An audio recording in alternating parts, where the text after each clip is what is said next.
আসসালামু আলাইকুম। তড়িৎ রসায়নের আরেকটা পর্বে চলে আসলাম। তড়িৎদ্বার বিভব। আমরা মূলত আগের পর্বে তড়িৎ বিশ্লেষ্য কোষ নিয়ে কথা বলছিলাম। আজকে আমরা তড়িৎ রাসায়নিক কোষ নিয়ে কথা বলবো। তড়িৎ রাসায়নিক কোষ। তড়িৎ রাসায়নিক কোষে দেখা যাচ্ছে যে এই যে যে ব্যাপারটা হয় আর কি, তড়িৎ রাসায়নিক কোষে কি হয় আর কি, যে রাসায়নিক শক্তিকে তড়িৎ শক্তিতে কনভার্ট করা হয়, তাই না? তড়িৎ রাসায়নিক কোষে কি হবে, যে আমি রাসায়নিক শক্তিটা দিব, এই রাসায়নিক যে শক্তিটা, সেই রাসায়নিক শক্তিটা আমাদের তড়িৎ শক্তিতে কনভার্ট হবে, তাই না? তড়িৎ শক্তিতে কনভার্ট হবে। আচ্ছা, আর তড়িৎ বিশ্লেষ্য কোষ কি করেছিল? তড়িৎ বিশ্লেষ্য কোষ হচ্ছে তড়িৎ শক্তিকে বিশ্লেষণ করে রাসায়নিক শক্তিতে কনভার্ট করছিল। তো তড়িৎ রাসায়নিক কোষে দেখা যাচ্ছে যে এটা বেসিক্যালি একটা বিকারে হয় না, অনেকগুলা বিকার লাগে। যেমন দেখতেই পাচ্ছ এখানে দুইটা বিকার আছে। তড়িৎদ্বার যদিও দুটো দেওয়া আছে, সেটা ফ্যাক্ট না, বাট তড়িৎ রাসায়নিক কোষের যে বিক্রিয়াটা, এটা আসলে দুইটা আর কি বিকার লাগে। তো এখানে বেসিক্যালি আমরা যে কাজটা এখানে করা হয়েছে, তো এখানে আসলে তোমার দুটো তড়িৎদ্বার আছে। এটা হচ্ছে অ্যানোড তড়িৎদ্বার, এটা হচ্ছে ক্যাথোড তড়িৎদ্বার। অ্যানোড তড়িৎদ্বার হিসেবে আমরা চুজ করেছি জিঙ্ক দণ্ডকে, আর ক্যাথোড তড়িৎদ্বার হিসেবে আমরা চুজ করেছি কপার দণ্ডকে। এবং জিঙ্ক দণ্ডের এই অ্যানোড তড়িৎদ্বারে আমরা যে পাত্রটা রেখেছি, এখানে জিঙ্ক সালফেটের দ্রবণ আছে, আর এখানে আছে কপার সালফেটের দ্রবণ ক্যাথোড তড়িৎদ্বারের পাত্রে। তো এখানে দেখো, আমরা সবসময় বলি যে অ্যানোডে বেসিক্যালি কি বিক্রিয়া ঘটে। অ্যানোডে আসলে জারণ বিক্রিয়া ঘটে, অর্থাৎ ইলেকট্রন সারণ, তাই না? দেখো, অ্যানোড তড়িৎদ্বারে জারণ ঘটে, ইলেকট্রন সারণ ঘটে। বেসিক্যালি এখানে যেটা হয়, যে এখানে তোমার জিঙ্ক থাকে। হ্যাঁ, জিঙ্ক কি করে? জিঙ্ক দুইটা ইলেকট্রনকে ছেড়ে দেয়, এখানে তড়িৎদ্বারে ছেড়ে দেয়। দুইটা ইলেকট্রন ছেড়ে দিয়ে দ্রবণে চলে আসে জিঙ্ক 2+ হিসেবে। ঠিক আছে, জিঙ্ক 2+ হিসেবে দ্রবণে চলে আসে দুইটা ইলেকট্রন এভাবে ছেড়ে দিয়ে। এই ইলেকট্রনগুলা এই দিক দিয়ে পাস করে, এবং সেখানে ধরো এখানে একটা ধরো বাল্ব তুমি দিতে পারো। হ্যাঁ, বাল্ব আর কি জ্বলে আর কি। হ্যাঁ, এটা আর কি কারেন্ট তৈরি হইলো। তো ইলেকট্রনগুলো পাস করে এখানে চলে আসে। তখন কি করে, এই তোমার হচ্ছে যে এখানকার কপার 2+, এই দ্রবণের কপার 2+টা, হ্যাঁ, কপার 2+ আকারে তো থাকবে, সালফেট আয়ন আকারে থাকবে SO4 2-। তো এই কপার 2+টা ওই দুইটা ইলেকট্রন গ্রহণ করে এখানে প্রলেপ পড়তে থাকে, কপারের প্রলেপ পড়তে থাকে। হ্যাঁ, কপার জমা হতে থাকে। তো এই যে ক্যাথোডে এখানে ঘটে বেসিক্যালি বিজারণ।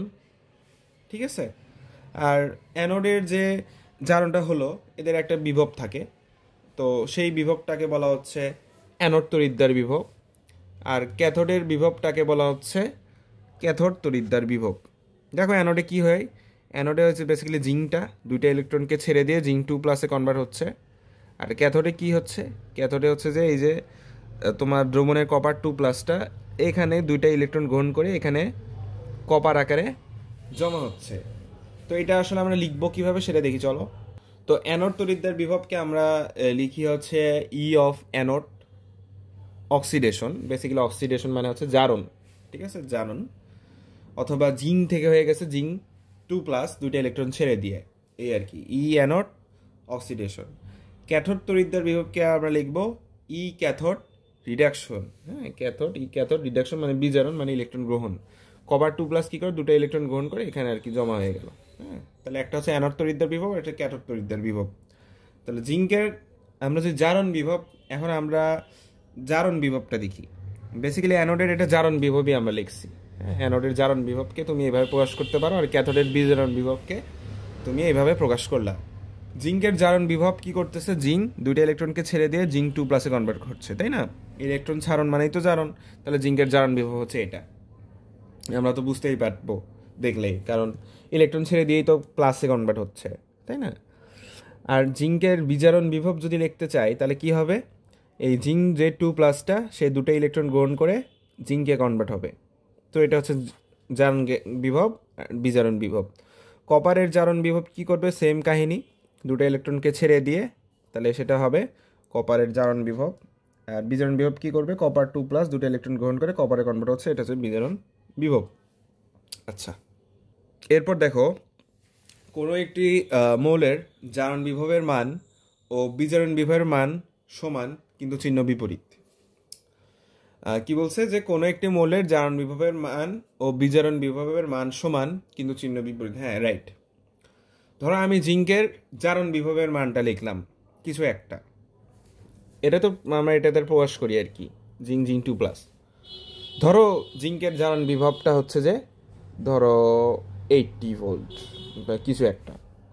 তাহলে এটাকে যদি, এটা তো জারণ বিভব, এটাকে যদি আমি বিজারণ বিভব আকারে লিখতে চাই, যার সামনে একটাই দেখো এবার জিঙ্ক 2+ কি করছে, দুইটা ইলেকট্রন গ্রহণ করছে, তাহলে এটা বিজারণ বিভব এবং সামনে একটা মাইনাস দিতে হবে। তাহলে ওই জিনিসটাই আমরা কিভাবে লিখবো, বিজারণ বিভব লেখার সময়, জারণ বিভব থেকে বিজারণ বিভব লেখার সময় যার সামনে একটা মাইনাস দিব, তাহলে এটা কি হচ্ছে -80 ভোল্ট। তাহলে জিঙ্কের জারণ বিভব হচ্ছে 80 ভোল্ট আর জিঙ্কের বিজারণ বিভব হচ্ছে -80 ভোল্ট। শুধু চিহ্নটা চেঞ্জ করে দিলাম, সেটাই বলছে যে কোনো মৌলের জারণ বিভবের মান ও বিজারণ বিভবের মান সমান। দেখো মান সমান কিন্তু চিহ্ন বিপরীত, এই আর কি। ধরো তাহলে এটা দেওয়া আছে জারণ বিভব -80 ভোল্ট, তাহলে বিজারণ বিভব কি হবে, চিহ্নটা উল্টাই দিলা, এই আর কি, মানটা সেম থাকবে।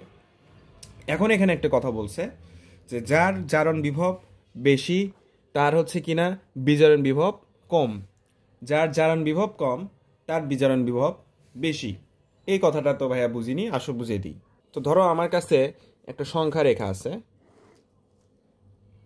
ধরো এখানে 0 1, তাই না, সংখ্যা রেখা তো এভাবেই থাকে, 3 এভাবে চলতে আছে, এইদিকে -1, এইদিকে -2, এইদিকে -3, এইভাবে চলতেই আছে সংখ্যা রেখা এটা।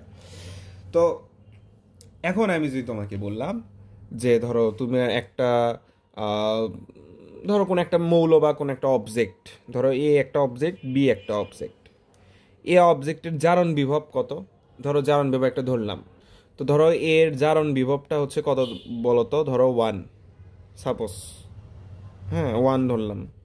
আর বি এর জারণ বিভব ধরো তুমি হচ্ছে 2 ধরলাম। তার মানে এখানে হচ্ছে যে বি এর জারণ বিভবটা বেশি। তো যেহেতু বি এর জারণ বিভব বেশি, তাহলে বি এর বিজারণ বিভবটা কম হবে। চলো বি এর বিজারণ বিভবটা কি লিখবো তাহলে, বি তাহলে রিডাকশন আমরা লিখবো এখানে, রিডাকশন, তাহলে যার সামনে একটা মাইনাস দিব 2 ভোল্ট, ওটা আর প্রকাশ না করি, ওটা না লিখি। আর হচ্ছে যে আর এখানে দেখো এটা হচ্ছে এর জারণ বিভব 1 ধরছি, এটা কম কিন্তু এর বিজারণ বিভবটা কিন্তু বেশি হয়ে যাবে, দেখো কিভাবে, তাহলে এ অক্সিডেশন, সরি রিডাকশন, এটা তো অক্সিডেশন, এটা রিডাকশন, বিজারণ বিভব লিখতেছে -1। তাহলে একটা জিনিস চিন্তা করো এখানে, যে এখানে হচ্ছে যে তোমার বি অবজেক্টটার জারণ বিভবটা বেশি, এর জারণ বিভবটা বেশি কিন্তু তার বিজারণ বিভব কম। তুমি আমাকে বলো -2 বড় না -1 বড়? অবশ্যই -1 বড়। তাহলে যার জারণ বিভবটা বেশি হচ্ছে তার বিজারণ বিভব কম, -2 তো কমে গেছে -1 থেকে। আর যার জারণ বিভবটা যার কম তার বিজারণ বিভব বেশি। তুমি যদি দুইটা তুলনা করো, এর জারণ বিভব কম বাট এর কিন্তু বিজারণ বিভবটা বেশি বি এর তুলনায়, এর জারণ বিভব বেশি কিন্তু এর বিজারণ বিভব কম এর তুলনায়। কথা শেষ, আর প্যাচ লাগবে না। তো যার জারণ বিভব বেশি তার বিজারণ বিভব কম, দুইটা যদি তুমি তুলনা করো তখন বুঝতে পারবে আর কি। তো যে মৌলের জারণ বিভবটা বেশি তার হচ্ছে বিজারণ বিভবটা কমে যাবে, এই আর কি, সিম্পল কথা, এত কিছু বোঝার দরকার নেই। তো আসো, তো আমরা শর্টকাট হিসেবে মনে রাখতে পারি জাগ্রত বিজ্ঞান। জাগ্রত বিজ্ঞানের বেসিক্যালি জারক কিন্তু ইলেকট্রন গ্রহণ করে, যাদের বিজারণ কাদের ঘটে, জারকদের ঘটে বিজারণ। জারক অন্যকে জারিত করে, জারক হচ্ছে অন্যকে জারিত করে নিজে বিজারিত হয়, বিজারক অন্যকে বিজারিত করে নিজে জারিত হয়, এই আর কি। তো জারক কি করবে, জারক হচ্ছে ইলেকট্রন গ্রহণ করবে আর বিজারক তো ইলেকট্রন দান করবে বা ত্যাগ করবে, এটা তো আমরা ছোটবেলা থেকে জানি। যার জারণ বিভব বেশি সে হবে শক্তিশালী বিজারক, হ্যাঁ এটা তো স্বাভাবিক, কারণ বিজারকেরই কিন্তু জারণ ঘটে, মানে ইলেকট্রন সারণ ঘটে। তার জারণ বিভবটা যার বেশি সে হচ্ছে কিনা শক্তিশালী বিজারক, যার বিজারণ বিভবটা বেশি সে হচ্ছে শক্তিশালী জারক।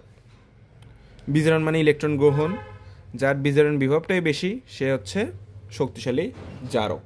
তো যার জারণ বিভবের মান বেশি সে অ্যানোড হিসেবে কাজ করতে চাইবে, এটা তোমার আমরা পরবর্তীতে দেখবো আর কি, এমসিকিউতে এটা কাজে দিবে। তো ধরো তোমার কাছে এরকম এরকম ধরো বলছে যে জিঙ্কের এরকম জারণ বিভব দেওয়া হচ্ছে ধরো 80, কপারের জারণ বিভব দেওয়া হচ্ছে 56। তাহলে এখানে হচ্ছে যে অ্যানোডকে কাকে তুমি অ্যানোড হিসেবে কাজ করবা। তো জিঙ্কের হচ্ছে জারণ বিভবটা বেশি, সো জিঙ্ক হচ্ছে অ্যানোড হিসেবে কাজ করবে, এটাই বলছে। যার জারণ বিভবের মান বেশি সে অ্যানোড হিসেবে কাজ করবে। তুমি এরকম এমসিকিউ দেখবা নেক্সটে, দেন তুমি বুঝে যাবা। যার বিজারণ বিভবের মান বেশি সে ক্যাথোড হিসেবে কাজ করবে। তো বিজারণ বিভব কীভাবে চিনবা? বেসিক্যালি এটা চেনার উপায় হচ্ছে যে এই রকম থাকবে আর কি। ধরো কিছু একটা অবজেক্ট আছে, ধরো এই যে জিঙ্ক 2+, এভাবে ধরো এটা আছে 80, এটা এটা তো জারণ বিভব তুমি বুঝতেই পারছো। আর ধরো কপার কপার তোমার 2+, এটাও জারণ বিভব বুঝতেই পারছো। তাহলে হচ্ছে এর হচ্ছে জারণ বিভবটা বেশি, সো সে অ্যানোড হিসেবে কাজ করবে। বিজারণ বিভবের ক্ষেত্রে আমি কিভাবে চিনব? ধরি জিঙ্ক 2+, সে দুটো ইলেকট্রনকে গ্রহণ করে জিঙ্কে কনভার্ট হবে। তাহলে আমি এই সাইন দ্বারাই বুঝতে পারবো এটা হচ্ছে তার বিজারণ বিভব, কারণ সে গ্রহণ করছে। আর বি এর ক্ষেত্রে কপার 2+ থেকে কপারে কনভার্ট হবে। তাহলে যেহেতু ইলেকট্রন গ্রহণ করছে, তাহলে আমরা এই সাইন দেখেই বুঝতে পারবো সেই ইলেকট্রন গ্রহণ করছে, মানে এটা বিজারণ বিভব। আর আমি ধরলাম এর বিজারণ বিভব 50, এটা আমি জাস্ট এমনি ধরতেছি এর 60। তো দেখতেই পাচ্ছি যে বি এর হচ্ছে বিজারণ বিভবটা বেশি হচ্ছে। তাহলে বি এর যেহেতু বিজারণ বিভব বেশি, সে ক্যাথোড হিসেবে কাজ করবে। শেষ। এরপর এমসিকিউগুলো দেখি। খাদ্য লবণের জলীয় দ্রবণকে তড়িৎ বিশ্লেষণ করলে ক্যাথোডে কোন গ্যাসটি বিমুক্ত হবে? খাদ্য লবণ মানে কি? Sodium chloride. সোডিয়াম ক্লোরাইডের সাথে জলীয় দ্রবণ মানে পানিও আছে। এখন আমি ধরো এটা তড়িৎ বিশ্লেষণ করলাম, তাহলে ক্যাথোডে আর কি কোন গ্যাসটা আর কি জমা হবে। আচ্ছা, এই এমসিকিউটা দেখার আগে আমাদের আরেকটা থিওরির দরকার হবে, সেটা আমরা করে নিই। এই থিওরিটা লাগবে।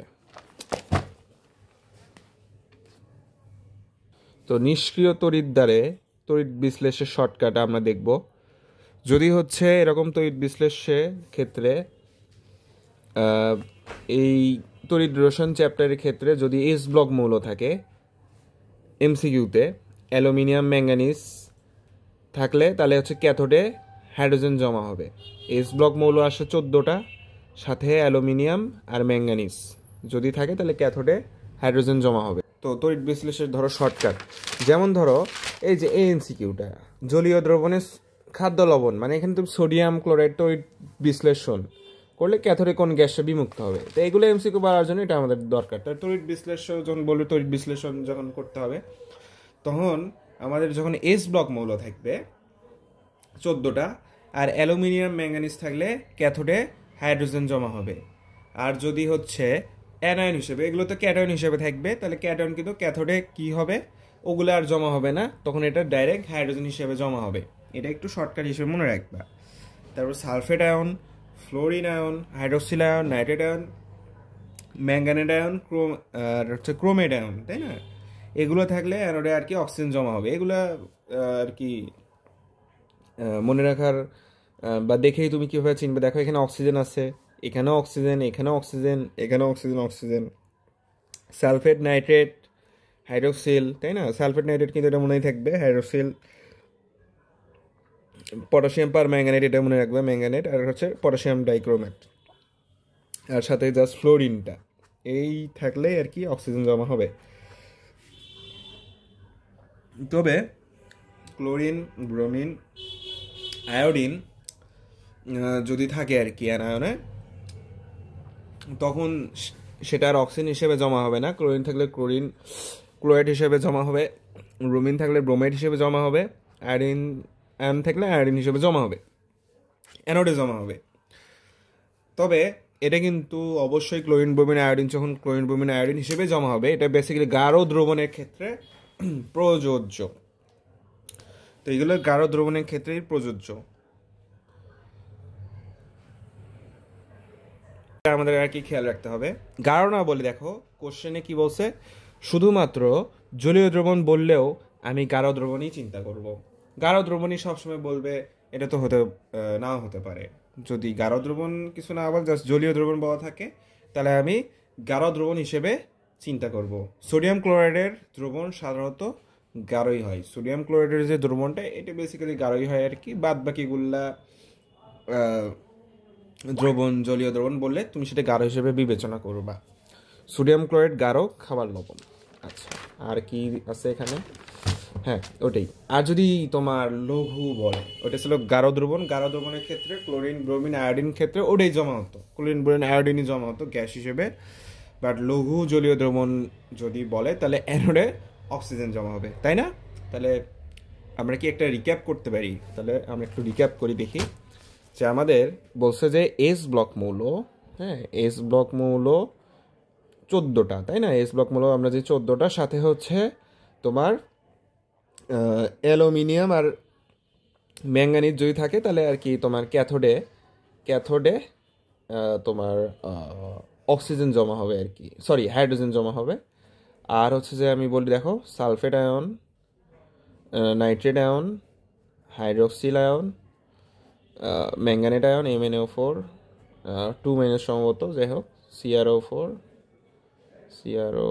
Cr2O7, 2 মাইনাস কিছু একটা, ম্যাঙ্গানেট আয়ন আর ফ্লোরিন আয়ন যদি থাকে, তাহলে ক্যাথোডে কি জমা হবে? ক্যাথোডে হচ্ছে যে অ্যানোডে, এগুলো তো অ্যানোন, অ্যানোডের হচ্ছে অক্সিজেন জমা হবে আর কি, ঠিক আছে? এই আর কি, অ্যানোডে অক্সিজেন জমা হবে। আচ্ছা, আর হচ্ছে যে ওই পাশে আমরা দেখলাম যে ক্লোরিন, ব্রোমিন, আয়োডিনের যদি ক্লোরিন, ব্রোমিন, আয়োডিনের যদি জাস্ট দ্রবণ বলে, তাহলে সেটা গাঢ় দ্রবণ হিসেবে চিন্তা করবো। আর গাঢ় দ্রবণ মানে ওগুলোই জমা হবে, Cl2, Br2, আয়োডিন, এগুলোই জমা হবে। গাঢ় দ্রবণ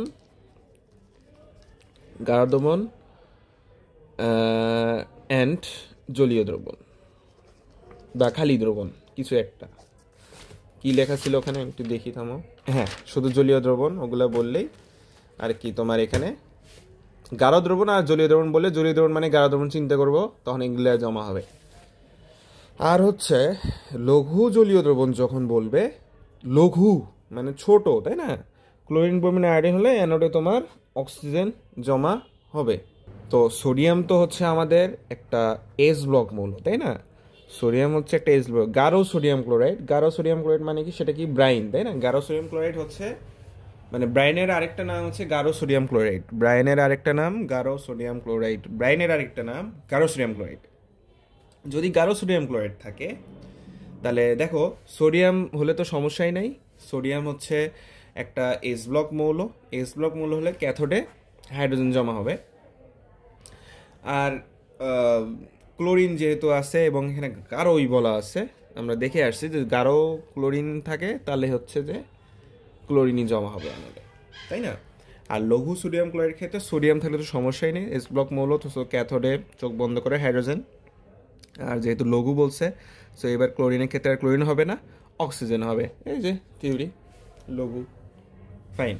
আর গলিত সোডিয়াম ক্লোরাইডের ক্ষেত্রে দেখো, গলিত সোডিয়াম ক্লোরাইডে কিন্তু কোনো পানি থাকে না। সো গলিত সোডিয়াম ক্লোরাইডের ক্ষেত্রে ক্যাথোডে বেসিক্যালি তোমার তখন আর কি সোডিয়ামই আর কি যুক্ত হবে, হ্যাঁ।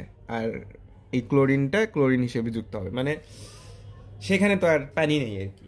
এখানে পানি কেন যুক্ত হচ্ছে, এখানে H2 কেন হচ্ছে জানো? এখানে কারণ এটা দ্রবণ, দ্রবণ মানে সেখানে পানি আছে। এখানে কি পানি আছে? গলিত সোডিয়াম ক্লোরাইড জাস্ট, সো ক্যাথোডে সোডিয়াম যুক্ত হবে তখন। তো আমরা তো মোটামুটি ওই থিওরি দেখলাম। চলো এখন এই এমসিকিউ আমরা পারবো। সোডিয়াম ক্লোরাইডের জলীয় দ্রবণ বলছে, জলীয় দ্রবণ মানে গাঢ়। ক্যাথোডে কোন গ্যাসটা বিমুক্ত হবে? ক্যাথোডে হবে কি বলতো, এটা একটা এস ব্লক মৌল। হ্যাঁ, এস ব্লক মৌল হলে তো ওই ক্যাটনের ক্ষেত্রে তো আর কোনো সমস্যা নেই। জলীয় দ্রবণ যেহেতু বলছে, তাহলে তোমার ক্যাথোডে হাইড্রোজেন জমা হবে, ঠিক আছে? ক্যাথোডে হাইড্রোজেন জমা হবে। আর অ্যানোডে কোনটা জমা হতো? অ্যানোডে জমা হতো হচ্ছে তোমার যেহেতু জলীয় দ্রবণ মানে ওটা গাঢ়ই চিন্তা করবো, তো অ্যানোডে জমা হতো ক্লোরিন। হ্যাঁ, অ্যানোডে ক্লোরিন জমা হতো যদি কোশ্চেন চাইতো, যদি এখানে ক্লোরিন অপশনই নেই। ঠিক আছে, আমি সবগুলোই দেখা দিচ্ছি যে কোশ্চেন তোমার কিভাবে হতে পারে। এবার দেখো, PQRS ধাতু সময়ের প্রমাণ বিজারণ বিভব যথাক্রমে এত এত এত দেওয়া আছে, কোনটি অধিকতর সবল বিজারক। তো আমরা এর আগে একটা থিওরি দেখে আসছিলাম যে সবল বিজারক কখন হবে। সবল বিজারক তখনই হবে যখন তার জারণ বিভবটা সর্বোচ্চ হবে বা ম্যাক্সিমাম হবে, তাই না? তাহলে এগুলো হচ্ছে আমাদের ভাইয়া বিজারণ বিভব। বিজারণ বিভব দিয়ে তো আমি আর বিজারককে আমি মানে সবল বিজারক তো আমি আর বিবেচনা করতে পারবো না। তো যেহেতু আমাদের সবল বিজারক চাইছে, তার মানে আমাদেরকে জারণ বিভবটা চেক দিতে হবে। So P Q R S এর, তাহলে এবার আমরা জারণ বিভবটা লিখি। পি এর জারণ বিভব হবে 3.0। এগুলো মনে মনে চিন্তা করবা, হ্যাঁ, এগুলো লেখা লাগবে না, আমি জাস্ট লেখা দিচ্ছি। এটা যদি তার বিজারণ বিভব হয়, জারণ বিভবটা উল্টে যাবে বলছিলাম। এই যে -1.66 এটা হচ্ছে বিজারণ বিভব, তাহলে জারণ বিভব হবে 1.66। তাহলে এগুলা আর এর বিজারণ বিভব এটা, তাহলে জারণ বিভবটা উল্টে যাবে, চিহ্নটাই উল্টে যাবে, 0.4 ভোল্ট। এস এর ক্ষেত্রে কি হবে, এটা বিজারণ বিভব আছে, তাহলে জারণ বিভব উল্টে যাবে, চিহ্নটা জাস্ট উল্টে যাবে, 0.8 ভোল্ট। তাহলে দেখতেই পাচ্ছ এগুলো হচ্ছে আমাদের সবই জারণ বিভব। তো সবচেয়ে জারণ বিভবটা ম্যাক্সিমাম হচ্ছে পি এর, তাহলে পি হচ্ছে এখানে আমাদের সবল বিজারক। আশা রাখি এমসিকিউটা আমরা পারলাম, 1 মার্ক আমরা নিশ্চিত করে ফেললাম। Thank you. আচ্ছা, পরের এমসিকিউটা দেখো, নিষ্ক্রিয় ইলেকট্রোডে H2SO4 এর জলীয় দ্রবণকে তড়িৎ বিশ্লেষণ করলে ক্যাথোডে কোন বস্তু উৎপন্ন হবে। নিষ্ক্রিয় ইলেকট্রোড এটা কোনো ফ্যাক্টর না, H2SO4 এর জলীয় দ্রবণ। হ্যাঁ, H2SO4। আচ্ছা চলো তো দেখি ক্যাথোডে কি জমা হবে তড়িৎ বিশ্লেষণ করলে। দেখো H2SO4 কে যদি আমি ভাঙি বা যদি বিক্রিয়া করে, তাহলে হচ্ছে এখান থেকে তৈরি হবে কি 2H প্লাস প্লাস SO4 2 তাই না? আর জলীয় দ্রবণ মানে এখানে পানিও আছে, H2O কে ভাঙলে H plus plus hydroxyl minus, এই আর কি। তাহলে ক্যাথোডে কি জমা হবে, দেখো এখানেও হাইড্রোজেন আছে, এখানেও হাইড্রোজেন আছে, বেসিক্যালি ক্যাথোডে কি হবে, ইলেকট্রন গ্রহণ করবে হাইড্রোজেন, তাহলে ক্যাথোডে জমা হবে H2, ক্যাথোডে H2 জমা হবে। So answer D. আর যদি আমাকে বলতো অ্যানোডে কোনটা জমা হতো, দেখো অ্যানোডে দেখো এখানে একটা সালফেট আছে, আবার হাইড্রোক্সিলও আছে। নাসায় কোলাব্যাং হাসে, হাইড্রোক্সিলটা নিচে সে আগে চার্জ মুক্ত হবে দেখছিলাম আমরা। সো হাইড্রোক্সিল থেকে এখানে সেই ইলেকট্রন গ্রহণ করে অক্সিজেন তৈরি হবে আর কি। সো অ্যানোডে অক্সিজেন জমা হতো। ঠিক আছে, দেখো কি বলছে, পটাশিয়াম নাইট্রেটের জলীয় দ্রবণকে তড়িৎ বিশ্লেষণ করলে ক্যাথোডে কোনটি উৎপন্ন হয়। পটাশিয়াম কোনো চিন্তা করারই কিছু নেই, পটাশিয়াম হচ্ছে একটা এস ব্লক মৌল, তাহলে ক্যাথোডে জমা হবে হাইড্রোজেন। অ্যানোডে কোনটা জমা হতো, অ্যানোডে যে নাইট্রেট আয়ন আছে নাইট্রেট, তাহলে অ্যানোডে হলো অক্সিজেন জমা হতো। শেষ। সোডিয়াম ক্লোরাইডের জলীয় দ্রবণকে তড়িৎ বিশ্লেষণে কোনটি উৎপন্ন হবে। দেখুন সোডিয়াম ক্লোরাইডের জলীয় দ্রবণে কোনটি উৎপন্ন হয় না। আচ্ছা, সোডিয়াম ক্লোরাইডের জলীয় দ্রবণে উৎপন্ন হবে হাইড্রোজেন ক্যাথোডে, ক্যাথোডে। আর অ্যানোডে জলীয় দ্রবণ মানে এটা গাঢ়ই চিন্তা করবো, তাহলে অ্যানোডে জমা হবে ক্লোরিন, তাই না? তাহলে উৎপন্ন হবে না ক্যাথোডে, তো হাইড্রোজেন উৎপন্ন হলো, এখানে ক্লোরিন উৎপন্ন হবে না সোডিয়াম। কারণ কি দেখো আমি বলি, দেখো কি হয় এখানে ব্যাপারটা, সোডিয়াম প্লাসে কনভার্ট হচ্ছে, প্লাস হচ্ছে ক্লোরিন মাইনাসে কনভার্ট হচ্ছে। আর এইদিকে তোমার আমি তোমাকে বলতেছি থামো। আচ্ছা, H2O তো এখানে H প্লাস আর হাইড্রোক্সিলে কনভার্ট হচ্ছে, তাই না? এখন এই H প্লাসটা H2 গঠন করতেছে, আর এই ক্লোরিনটা হচ্ছে যে Cl2 গঠন করতেছে, আর দ্রবণে বেসিক্যালি এরা বিক্রিয়া করে সোডিয়াম হাইড্রোক্সাইড পড়ে থাকবে। তাহলে সোডিয়ামের এখানে কিন্তু কোনো অস্তিত্ব নেই। সো সোডিয়াম ক্লোরাইডের জলীয় দ্রবণকে তড়িৎ বিশ্লেষণে সোডিয়াম নামে কিছু পাওয়া যাবে না। ওকে, আবার বলছে নিষ্ক্রিয় ইলেকট্রোড, এটা ভুয়া। সোডিয়াম হাইড্রোক্সাইডের জলীয় দ্রবণকে তড়িৎ বিশ্লেষণ করলে অ্যানোডে কি উৎপন্ন হবে। আচ্ছা, ক্যাথোডে কি হতো, সোডিয়াম মানে এস ব্লক মূল, তাহলে ক্যাথোডে হতো লিখিয়ে দিচ্ছি, ক্যাথোডে হতো উৎপন্ন হতো হাইড্রোজেন। তাহলে সোডিয়াম হাইড্রোক্সাইড কিন্তু এবার বলছে, নট সোডিয়াম ক্লোরাইড জলীয় দ্রবণ। তার মানে এখানে বোঝাই যাচ্ছে যে হাইড্রোক্সিল যেহেতু আছে, তাই না, মানে সোডিয়াম প্লাস পাবা আর হাইড্রোক্সিল মাইনাস পাবা, এখানেও কিন্তু H plus plus hydroxyl minus পাবা, তাই না? এই হাইড্রোক্সিল মাইনাস কী করবে, ইলেকট্রন বেসিক্যালি গ্রহণ করে অ্যানোডে উৎপন্ন হবে অক্সিজেন। ঠিক আছে, অ্যানোডে উৎপন্ন হবে অক্সিজেন। আচ্ছা, তারপর দেখো জিঙ্ক 2,2+ এর সাথে নিচের কোনটিকে ক্যাথোড রূপে ব্যবহার করা যাবে। দেখো এটা জারণ বিভব দেওয়া আছে জিঙ্কের, ঠিক আছে? তাহলে অ্যানোড এর হচ্ছে জারণ, মানে এটা তুমি এটা অ্যানোড হিসেবেই ইউজ করতে হচ্ছে, মানে অ্যানোডের বেসিক্যালি এটা জারণ বিভব দেওয়া আছে। এখন ক্যাথোডেরটা চিন্তা করতে হবে। এখন তোমাকে আরেকটা খুঁজতে হবে বেসিক্যালি ক্যাথোড। এখন যেটা দেখতে হবে যে কার জারণ বিভবটা কম, যার জারণ বিভবটা কম সে আর কি তোমার ক্যাথোড হিসেবে ইউজ হবে। এখানে বলেই দিছে যে ক্যাথোড রূপে ইউজ করতে হবে, তো তোমার এটা সাপেক্ষে চিন্তা করতে হবে। মানে এটা এটা তার মানে এটা অ্যানোড। এখন এই মানের চেয়ে যায় যে কম আর কি, এ তো তোমার অ্যানোড হিসেবে ইউজ হচ্ছেই। এর চেয়ে যার জারণ বিভবের মান কম, এই মানের চেয়ে এই চারটার মধ্যে যার জারণ বিভবের মান কম সে ক্যাথোড হিসেবে ইউজ হবে। দেখো এটার মানটা 0.28, এটার চেয়ে কম, সো এই কিন্তু ক্যাথোড হিসেবে ইউজ হতে পারে, এর জারণ বিভবটা কম আছে। হ্যাঁ, আমরা আরও অপশনগুলো দেখি। এটার যে জারণ বিভব এটা +2.36 ভোল্ট, মানে জিঙ্কের চেয়ে এটার বেশি, সো এ তো আর ক্যাথোড হিসেবে ইউজ হতে পারবে না, তাই না? এর জারণ বিভবটা এর থেকেও কম হতে হতো, এটাও হবে না। ক্যালসিয়াম 2+, এটাও অনেক, মানে এ তো অ্যানোড হিসেবে ইউজ হবে, এ তো হবেই না। অ্যালুমিনিয়াম 3+, এটা যদি আমরা, এটা বিজারণ বিভব দেওয়া আছে, এটা যদি আমরা লিখি এভাবে ইনট সেলের, তাহলে 1.66 ভোল্ট, এটাও 0.76-এর চেয়ে বড়, তাই এটাও তো ক্যাথোড হিসেবে ইউজ হবে না, এটাও বাদ। সো অ্যান্সার হচ্ছে আমাদের এ। এখানে কি বলছে দেখো, সোডিয়াম ক্লোরাইডের একটা লঘু দ্রবণকে তড়িৎ বিশ্লেষণ করলে ক্যাথোডে কি উৎপন্ন হবে? ভাইয়া ক্যাথোডে সোডিয়াম ক্লোরাইড, সোডিয়াম হচ্ছে একটা এস ব্লক মৌল, ক্যাথোডে হাইড্রোজেন তৈরি হবে। তুমি যদি বলো আমাকে অ্যানোডে কি তৈরি হবে, অ্যানোডে দেখো লঘু দ্রবণ বলছে, সো এখানে আর ক্লোরিন তৈরি হবে না, এখানে অ্যানোডে তৈরি হবে, আমি লিখিয়ে দিচ্ছি, অ্যানোডে তৈরি হবে অক্সিজেন, কারণ লঘু দ্রবণ বলছে। আর যদি গাঢ় দ্রবণ বলতো বা শুধু জলীয় দ্রবণ বলতো দেন ক্লোরিন তৈরি হতো। এখন আমরা যেটা করবো সেটা হচ্ছে নিষ্ক্রিয় তড়িৎদ্বার। এটা লাগবে না, জাস্ট এইটুকু মনে রাখো, যারা বেসিক্যালি নিষ্ক্রিয় তড়িৎদ্বার কারা, যারা বিক্রিয়ায় অংশগ্রহণ করে না। যেমন কি, যেমন হচ্ছে প্লাটিনাম, গোল্ড। পিইটিতে হচ্ছে প্লাটিনাম, তাই না? প্লাটিনাম, আর এইউতে গোল্ড। দেখো তড়িৎ বিশ্লেষণের ক্ষেত্রে প্রভাব বিস্তারকারী নিয়ামক সমূহ, কে অ্যানোডে যাবে আর কে ক্যাথোডে যাবে, তা মূলত তিনটি বিষয়ের উপর নির্ভর করে। বুঝছো? কে বেসিক্যালি অ্যানোডে যাবে, দ্রবণের কোন আয়নটা অ্যানোডে যাবে, কে ক্যাথোডে যাবে, এটা আসলে তিনটা বিষয়ের উপর নির্ভর করে। তড়িৎ বিশ্লেষণের ক্ষেত্রে প্রভাব বিস্তারকারী নিয়ামক সমূহ, এই তিনটা এরকম নিয়ামক আছে। একটা হচ্ছে তড়িৎ রাসায়নিক সারি, এটার উপর নির্ভর করবে। একটা হচ্ছে দ্রবণের ঘনমাত্রার উপর নির্ভর করে, সে কতটা ঘন, এবং তড়িৎদ্বারের প্রকৃতির উপর নির্ভর করবে।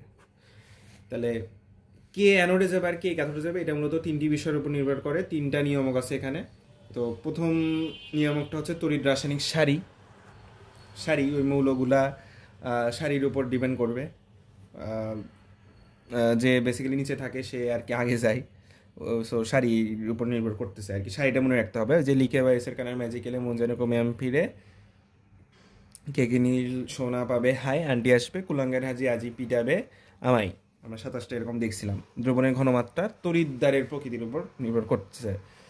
এখন এটা তো তড়িৎ কোষ নিয়ে আমরা একটু কথা বলি। বেসিক্যালি তড়িৎ বিশ্লেষক কোষটা কী করতেছে, তড়িৎকে বিশ্লেষণ করে রাসায়নিক শক্তিতে কনভার্ট করতেছে। তড়িৎ বিশ্লেষক কোষে তুমি ইনপুট হিসেবে দিচ্ছ তড়িৎ শক্তি, সে তড়িৎ শক্তিকে বিশ্লেষণ করে রাসায়নিক শক্তিতে কনভার্ট করতেছে। আর এইদিকে তড়িৎ রাসায়নিক কোষটা বেসিক্যালি তড়িৎ রাসায়নিক কোষটা রাসায়নিক শক্তিকে বিশ্লেষণ করে তড়িৎ শক্তিতে কনভার্ট করতেছে, এই আর কি। দেখো ভোল্টামিটার হচ্ছে তড়িৎ বিশ্লেষণ যে পাত্রে সংঘটিত হয় তাকে ভোল্টামিটার বলে। ওই যে আমরা পাত্রটা দেখলাম না, পাত্রতে বেসিক্যালি অ্যানোড থাকে, ক্যাথোড থাকে, দেন এইখানে চার্জ থাকে, এই সেই আর কি, দ্রবণ থাকে। যে পাত্রে করা হচ্ছে এই পাত্র, এটা হচ্ছে যে ভোল্টামিটার। মানে তুমি তড়িৎ বিশ্লেষণটা যে পাত্রে করতেছো সেটাই হচ্ছে যে ভোল্টামিটার, কথা শেষ। তড়িৎ প্রবাহ, কোনো পরিবাহীর মধ্য দিয়ে একক সময়ে যে পরিমাণ চার্জ প্রবাহিত হয় তাকে ওই পরিবাহী তড়িৎ প্রবাহ বা প্রবাহ মাত্রা বলে। এই যে কোনো একটা পরিবাহীর মধ্য দিয়ে একক সময়ে যে পরিমাণ চার্জ বা চার্জ প্রবাহিত হয় তাকে ওই পরিবাহীর তড়িৎ প্রবাহ বলে। কীট পতঙ্গ দ্বারা এটা আমরা মনে রাখবো, কিউ ইজিক্যাল টু আইটি, কীট পতঙ্গ। কি হচ্ছে প্রবাহিত চার্জ, আই হচ্ছে তড়িৎ প্রবাহ, হ্যাঁ তড়িৎ প্রবাহ, আর টি তো সময়। আসলে চার্জের কোয়ান্টায়ন। আচ্ছা, চার্জের কোয়ান্টায়নের ক্ষেত্রে কোনো বস্তুতে কি বলছে, বিদ্যমান চার্জের পরিমাণ সর্বদা ইলেকট্রনের চার্জের পূর্ণসংখ্যার গুণিতক হয়। ধরো এটা আমি তোমাদের স্যার, বা ধরো এটা হচ্ছে তোমাদের সৈকত আবদুল্লাহ ভাইয়া, হ্যাঁ, কেমিস্ট্রির সৈকত আবদুল্লাহ ভাইয়া। তো সৈকত আবদুল্লাহ ভাইয়ার কি হয়েছে বলো তো? সৈকত আবদুল্লাহ ভাইয়ার চার্জ আছে দেহে, তো তার একটা চার্জ, দেখো প্রত্যেকটা বস্তুরই কিন্তু দেহে চার্জ আছে। তোমার কি মনে আছে তুমি তুমি যখন ছোটবেলায় কি করতে, তুমি যখন আহ, ওই কলম ঘুষতে আর কি, হ্যাঁ, কলম দেখা যাচ্ছে এরম এরম করে ঘুষতেছো, ঘুষে যখন লোমের সাথে ধরো তখন কিন্তু লোমটা খারাপ হয়ে আসে, হ্যাঁ, এগুলা কিন্তু আমরা ছোটবেলায় করছি আর কি। তো এই যে চার্জটা আমাদের আমাদের এই শরীরে সব জায়গাতেই আসলে আমাদের চার্জ আছে আর কি, ঠিক আছে?